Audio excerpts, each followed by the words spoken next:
Hi, everyone. Thank you so much for joining us for the last webinar in SACAC's Mini Camp College. I'm so excited to share with you all today some great information about Financial Aid 101. Whether you have joined us, this is your first time joining us, you have come to a few, or you've been to all of them, we're so excited for you all to be here tonight. My name is Faith Fox. I'm an admissions counselor for Randolph-Macon College, and we have some great presenters for you all today, and I would love to introduce them to you right now. So Tamika, we will start with you if you would like to turn on your camera and introduce yourself.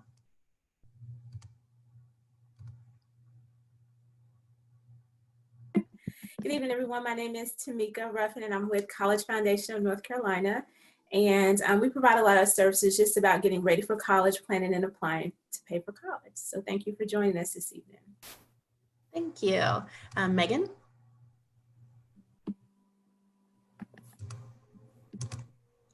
Hi y'all, I'm Megan Gallagher and I'm a regional representative for the University of South Carolina and I'm located here in Charlotte. Wonderful. And Caroline?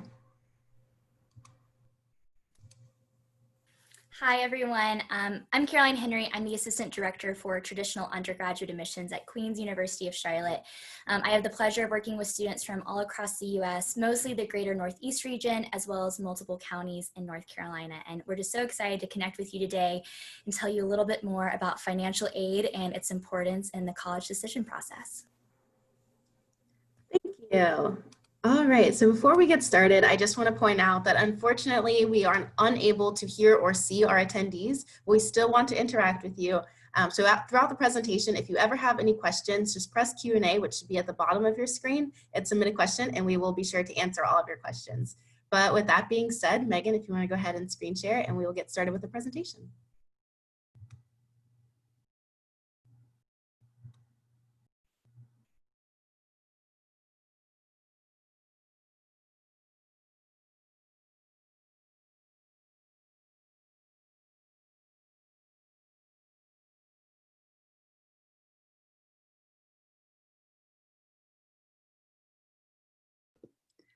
All right, thanks y'all. We'll go ahead and get started. Thank you for your patience while I found my unmute button. So we are here to tell y'all about financial aid and a little bit more of the process.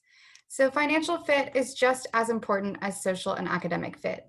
It can be a difficult conversation, but it's really important to have that conversation early on. So we'll discuss some of the basic definitions as well as some helpful tips. So what is financial aid? Financial aid is an umbrella term to describe any type of aid given to help cover expenses such as tuition and fees, room and board, books and supplies, and transportation. So there are two types of financial aid, both merit-based and need-based aid. So we're going to talk about both of those during this presentation. So a source of need-based aid will be the FAFSA. So that's the free application for federal student aid. So we're going to discuss more in detail about the FAFSA and the application and awarding process soon in this presentation. So some different types of aid for y'all to be familiar with. We do have institutional aid, so that comes from the institution itself. So different forms such as a merit-based scholarship from the admissions office or perhaps a state need-based grant. So our federal aid, that is the Department of Education that distributes federal financial aid to college and graduate students. This comes in a variety of forms, including need-based grants, federal student loans, and work-study benefits. So you would apply for all of these by submitting a FAFSA. And then private, those come from outside organizations, such as a private loan from a bank or a scholarship from a community organization. So scholarships, those are typically an award based on academic merit that does not require repayment. A loan is a financial aid awarded with the expectation of future payment. So some can be awarded based on need. There's an opportunity to get them through private lenders. You will be required to repay your loans, and you can start making those interest payments while you're enrolled or after graduation. And then a grant is typically an award based on financial need that does not require repayment. So it can fluctuate each year for that grant amount and can be awarded based on your FAFSA application. So student employment, these are for students that are gaining on-campus or an off-campus job. So you can find a job on your own in the local community, or you can be awarded a federal work study as a form of need-based aid. So work study is a program that allows students to work part-time as part of their financial aid package. So you would submit a FAFSA to be eligible for work study and receive a paycheck in that aspect. So paid directly to the student, and it wouldn't be applied directly to your bill.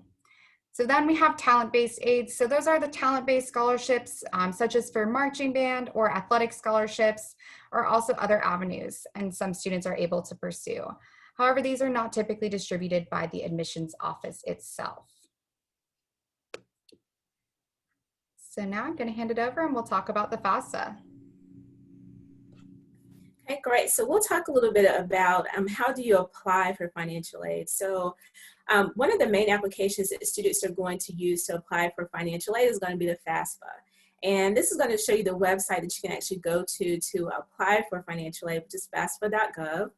There's also an app available for it now. So what I do encourage students to do is to download the app when they, if you don't have access to a computer at home, because you need to fill it out on your laptop or computer, or download the app.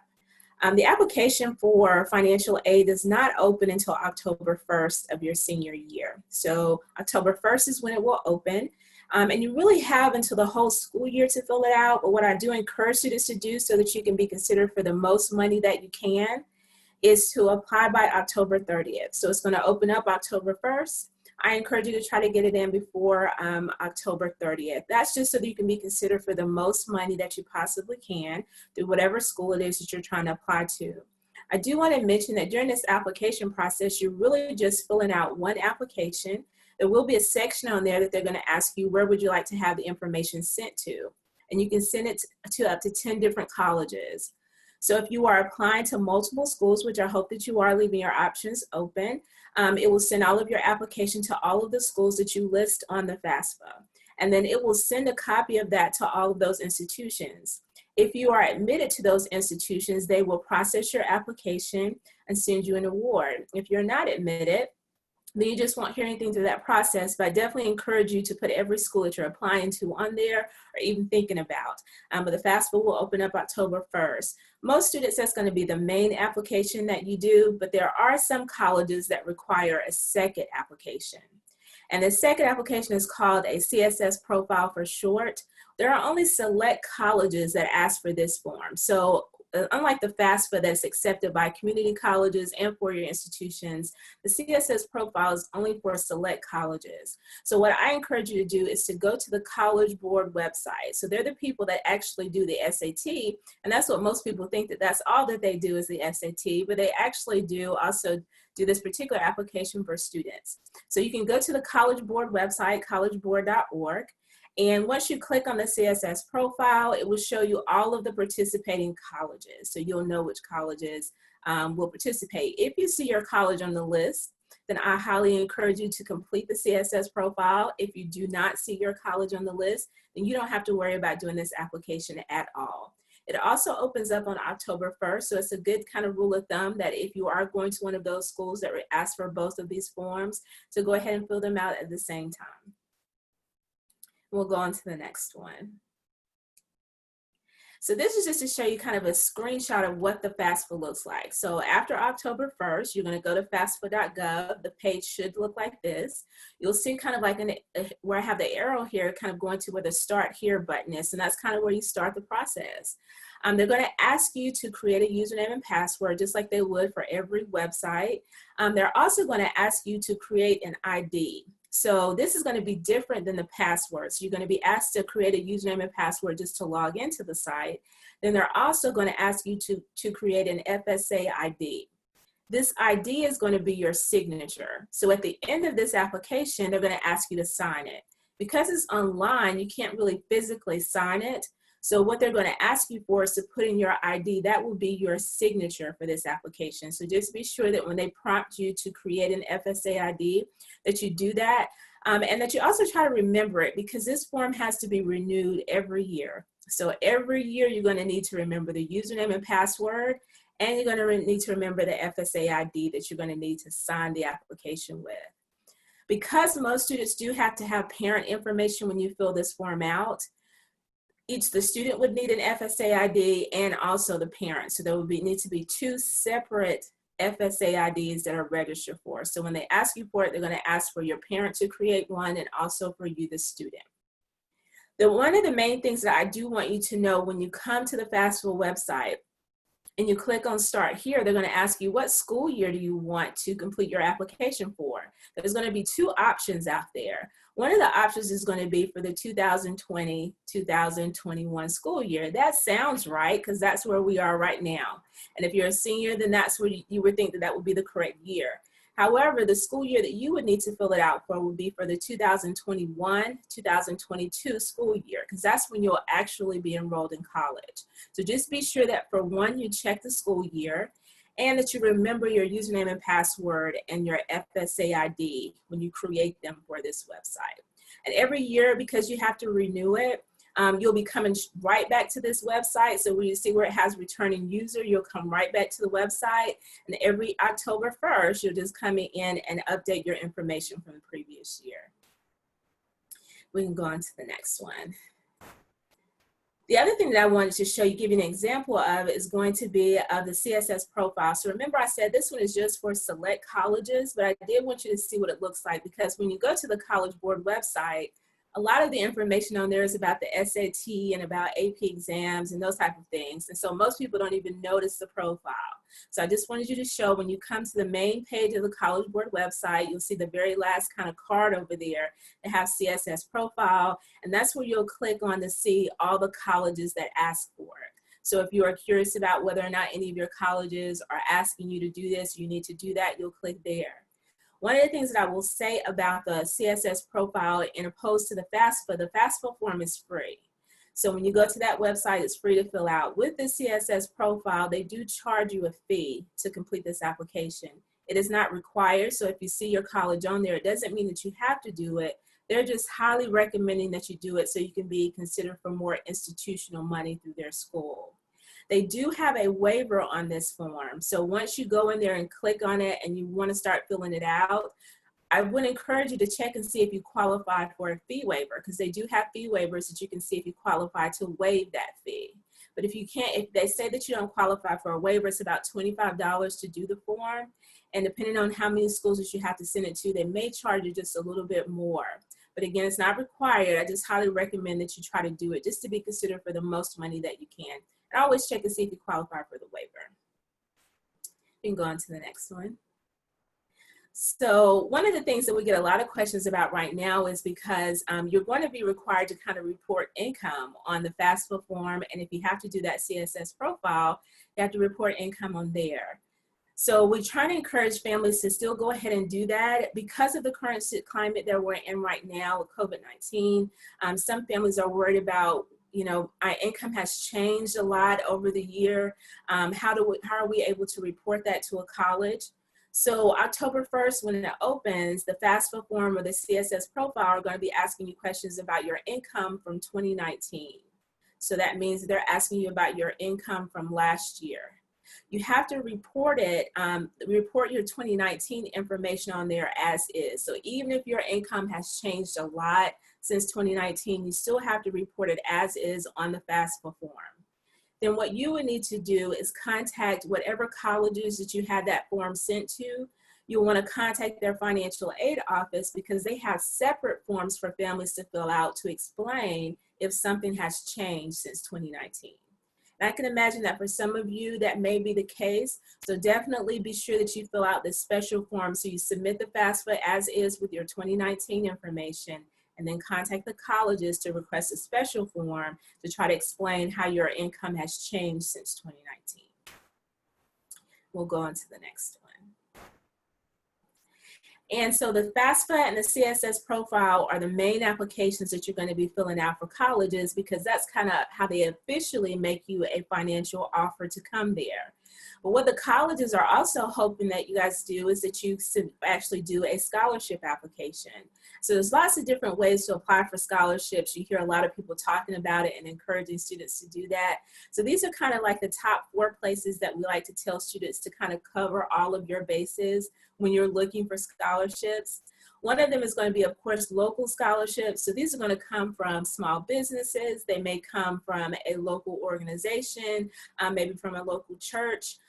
most scholarship or local scholarship information will go to your high school. So if you are currently attending a high school, I encourage you to check with your counselor to be sure that you understand how scholarship information is distributed. Most counselors have some type of link on their counselor page, or they have an email listserv. So if you just want to be sure that you are getting all of the local scholarship information. If you happen to be homeschooled, I do encourage you that you would check with a local high school's website. So you can check just any random local high school's website and just see what type of local scholarship information is out there, so that you can be sure that you're also having the same opportunities, even though that you're learning from home.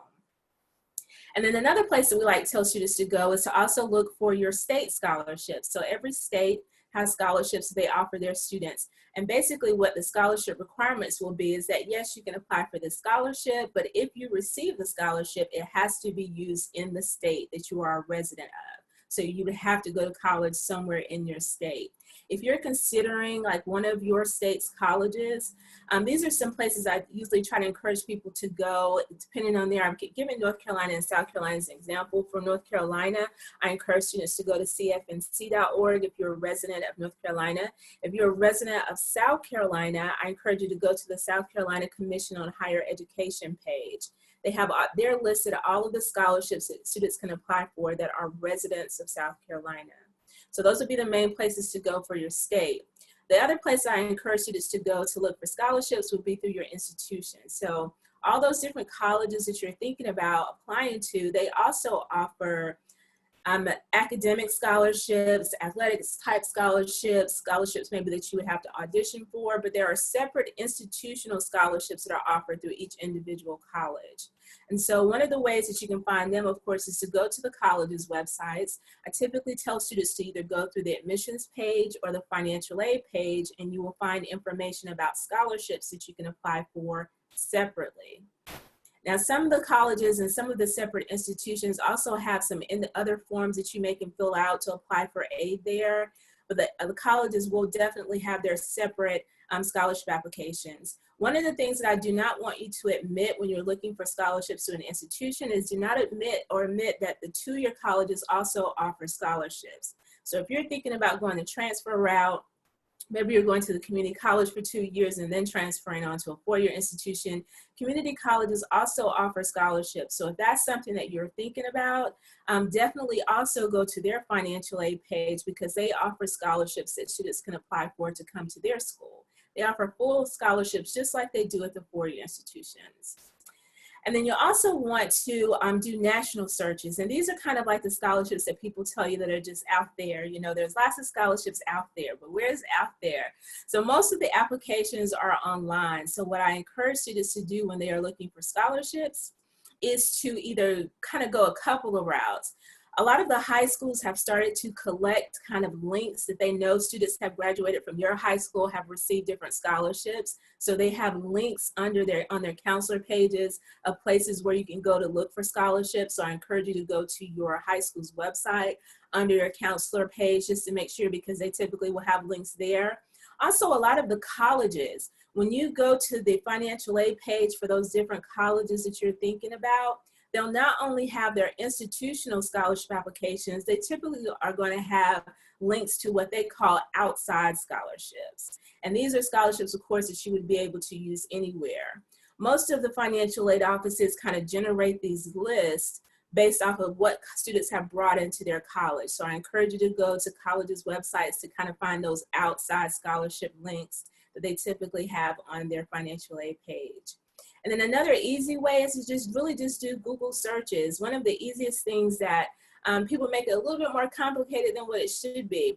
Most scholarship applications are online. So how do we find anything in life online today is that we use Google. So I usually tell students to go to Google. You can type in scholarships that'll probably bring up 1 million hits for you. But I usually try to encourage students to narrow it down. So if you know your major, maybe type in engineering scholarships. If they exist, they'll come up from just doing a simple Google search.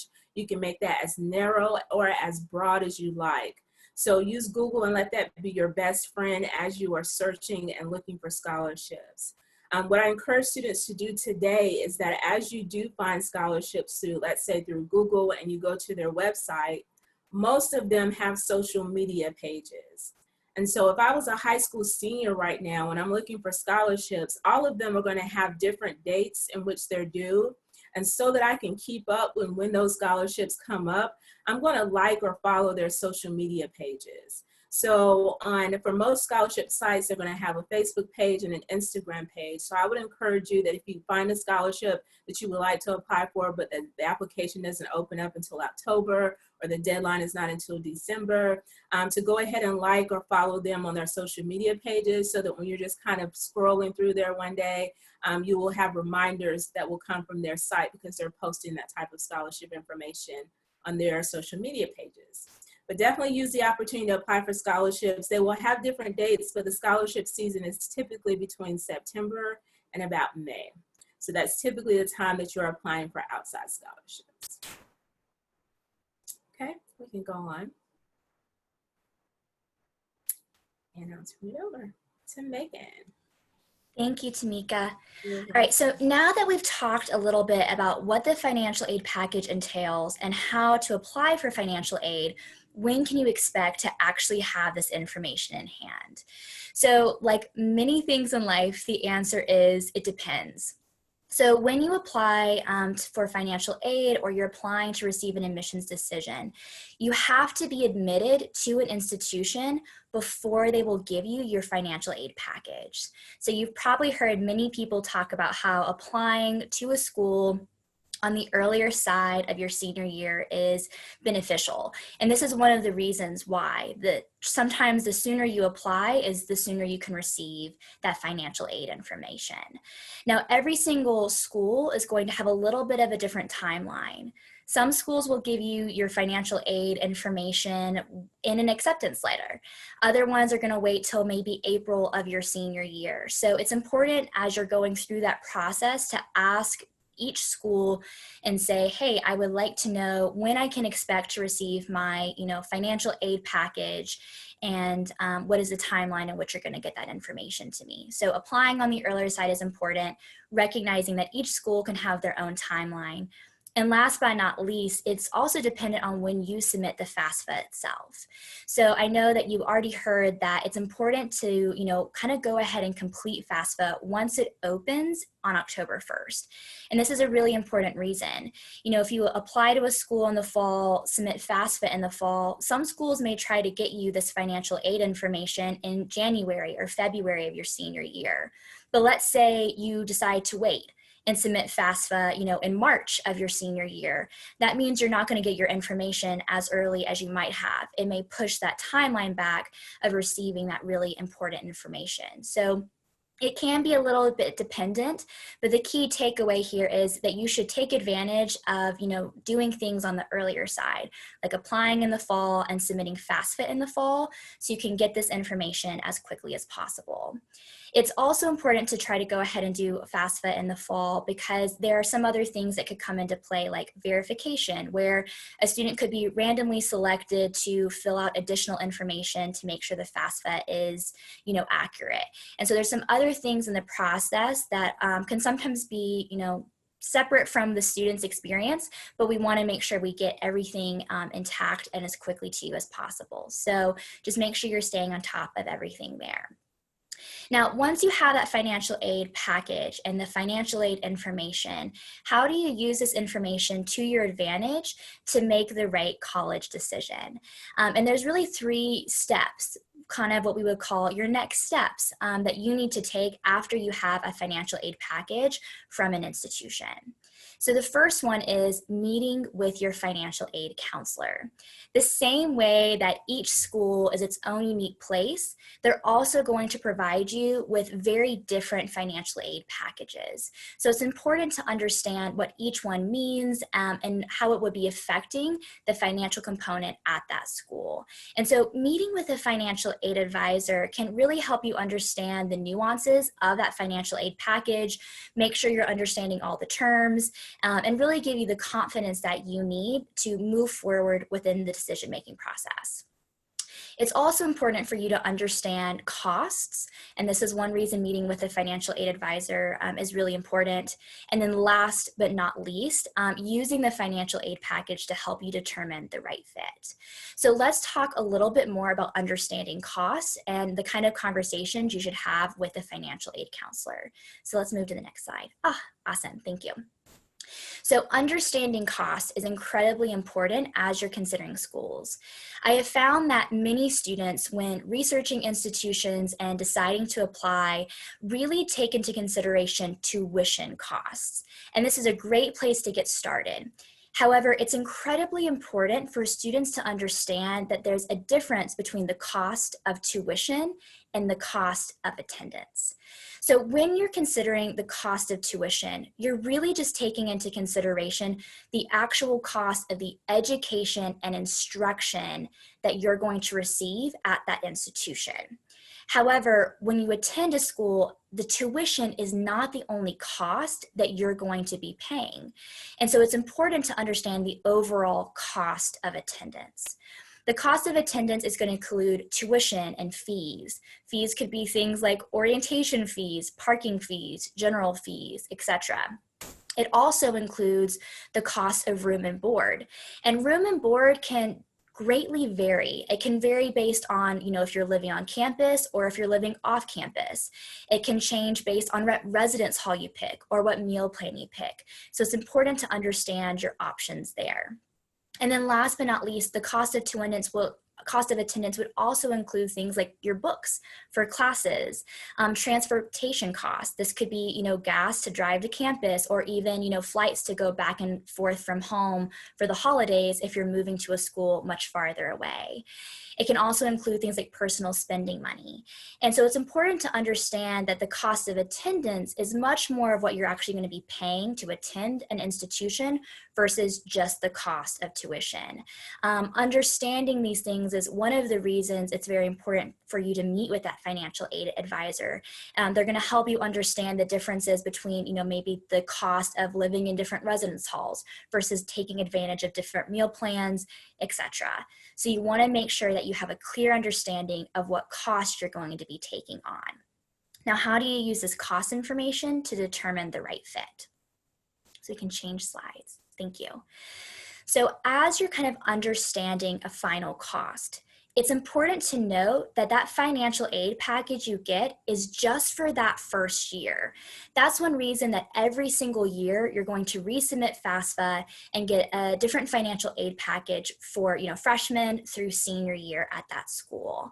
And so when you're considering what option is the best fit for you, it's important to make sure that that cost is sustainable, that it's something that you can not only afford and feel comfortable with, your first year, but also for all the other years that you're going to be attending that institution. So you want to have the full scope, the full picture of cost when you're picking the right fit for you. And then once you kind of understand the cost of schools, this is where you can kind of get to the fun part and start understanding each school a little bit more in order to determine the right fit. So let's say you applied to 7 schools, you were admitted to 5, and then after meeting with a financial aid counselor, you realize that 3 of those schools are going to be feasible financial options for you. This is where you get to take those 3 schools and say, all right, I'm excited about these places. I want to now learn even more about the academic programs and the campus community, or anything else that you're excited about in your future college experience. And so this is your time to attend events, virtual, connecting with professors, asking to talk with current students. Every school will have different ways for you to further connect with them during the spring semester of your senior year. But many of those opportunities are to give you a much deeper sense and understanding of what makes each of those schools unique. And so I would highly encourage you to really take advantage of those opportunities and use the financial aid package to kind of help you funnel through what options are going to end up being the best for you. Now, eventually, right after, taking all of these things into consideration, maybe you're making lists, you're doing visits, you're getting to better understand the schools. Eventually, you are going to have to make a decision. And I would encourage all of you, as you are thinking about, 2021, if you're a senior, or the future years, if you are are a junior or sophomore or freshman in the high school experience. You want to always remember May 1st. You can bold it in your calendars, highlight it in your favorite color, but May 1st is National Deposit Day. And this is a day where you need to make your deposit and claim your spot in the incoming class at the school of your choice.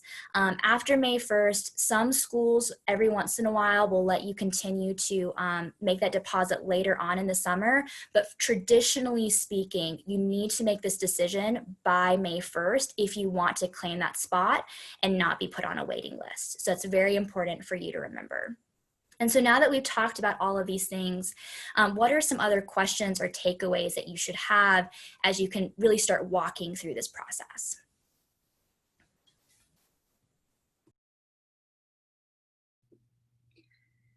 Yeah, so now that we've covered kind of a lot about the financial aid itself, we do want to set y'all up with some questions that you can start asking these institutions. And as Caroline and Tamika did cover earlier, each institution is just a little bit different in how they award their financial aid packages. So it's important to ask all of the institutions that you are interested in to have that full information as well. So you will want to ask how they award scholarships. So will there be a separate application process, an essay or letter of recommendation that may be required?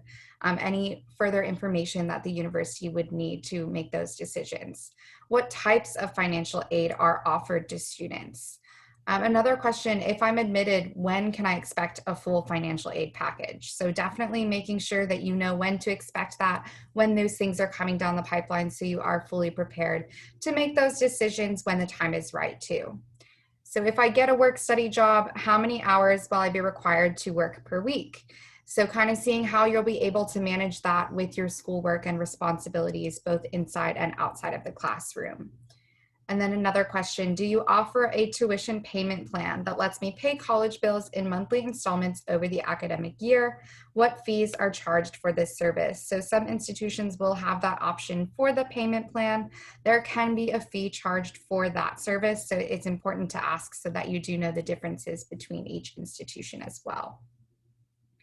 And so always remember that your financial aid package is individualized to you as the student and your family's financial status. So it's important to understand that it is your individual package. And as we mentioned, you will want to talk to a financial aid advisor, talk to the universities, the institutions themselves, because we are here to help you. And so we're able to point you in the right direction to get those questions answered. So we do have some time for Q&A, so y'all are more than welcome to type your questions into the Q&A box, and we're happy to answer those for you.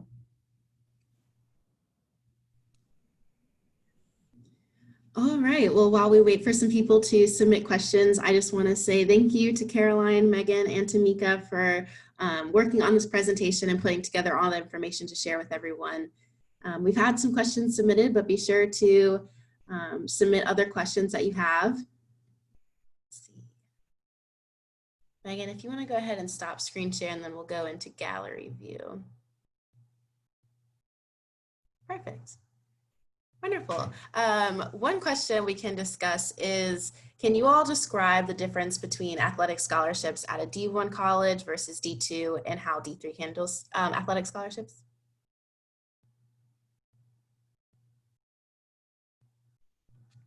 Anyone feel free to jump in. I can jump in and maybe we can all kind of bounce off of each other here. So from my understanding, when you're taking into consideration kind of that athletic process, it's very clear that each, division is going to have a different way of going about it. So, Division I is definitely kind of considered one of the most competitive across the board. And so that is where a lot of financial opportunities can be available, but there has to be a lot of talent kind of driving that opportunity. So the recruitment process usually starts a lot earlier on for students in the high school kind of realm. D2 does offer scholarships as well. The amounts can vary a little bit at the schools. There can be some differences there based on how each one wants to handle that, but there's still going to be a recruitment process, and there can still be scholarship opportunities available on the table for students. And so it's important, to make sure that the same way, if you're considering Division I, you want to have the conversation with the coaches to kind of get a feel for what opportunities may be available to you there. And then last but certainly not least, Division III is still a great opportunity for students who are passionate about their sports. For those of you who are, props to you. I did cross country 1 year and that was enough for me. But when it comes to that scholarship stuff, there's usually not really scholarship opportunities as much on the table there. That's not really an option. But if you want to still engage with the athletic process there, I would still encourage you to do that, because taking on your passion in a college setting is still a really great part of the college experience for students. I don't know if there's anything else y'all would want to add. That's kind of the basic overview.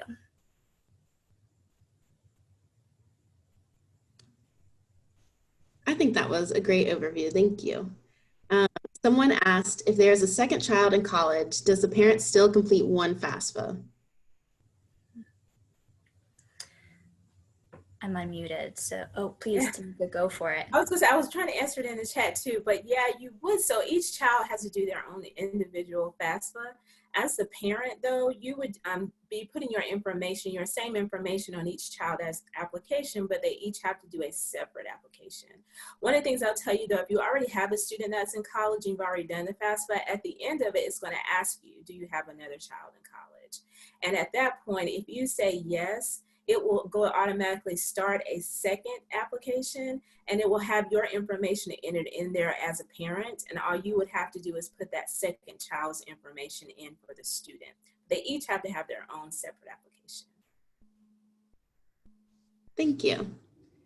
Another question that we have is, do colleges provide a payment plan that lets them pay college bills in monthly installments over the academic year? If so, how do I ask for that? And every college, I know, I let them answer too, for sure. I let the colleges answer. Oh no, if you want to go for it, we can add on. Okay. I was going to say, I do know every college has a college payment plan, from the community colleges to the four-year institutions. Typically, you can ask someone in admissions or financial aid about the payment plan opportunities, but they are usually set up through their business office, but the financial aid or admissions will direct you to the people you need to set up a payment plan. Absolutely.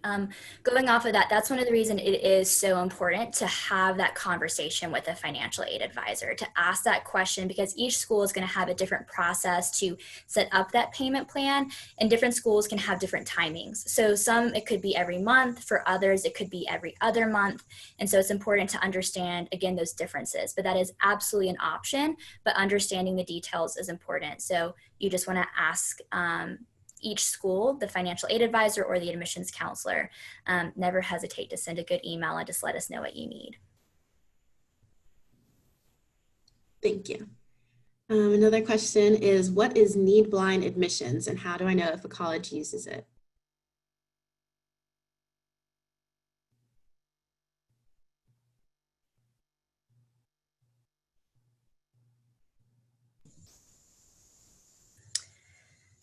So first off, if you want to know that it's being used, you can just ask. I think a lot of people are hesitant to ask financial aid questions because they feel pressure to already know, or they feel like we're trying to keep it very hidden behind the curtain. And the reality is that colleges and universities, we want to make sure you have the information you need to make the right decision. So if you're ever curious as to what that looks like, you can go ahead and ask a school to get a feel for their process.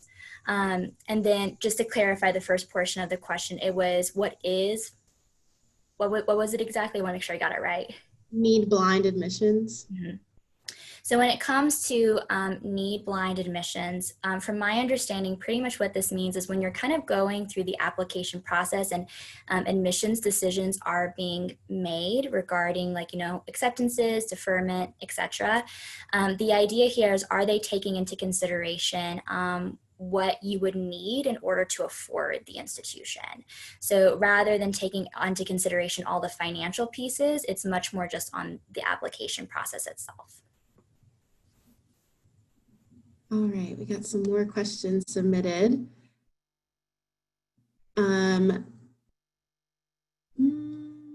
What if the scholarship requires the SAT, ACT scores, but you weren't able to take the exam due to the current circumstances?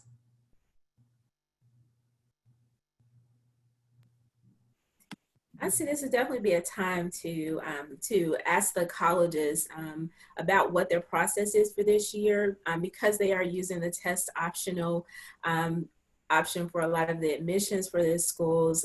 Some of it has filtered over to some of their scholarships, and some of them may have not. So the best rule of thumb is to ask the college what their procedure is if a scholarship requires an SAT or ACT score.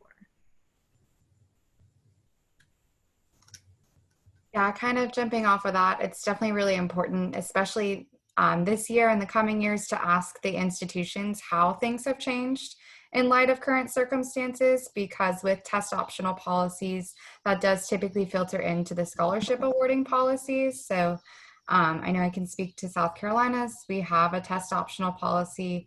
And since we were historically merit-based in our scholarship awarding policies, we have a holistic scholarship process at this time.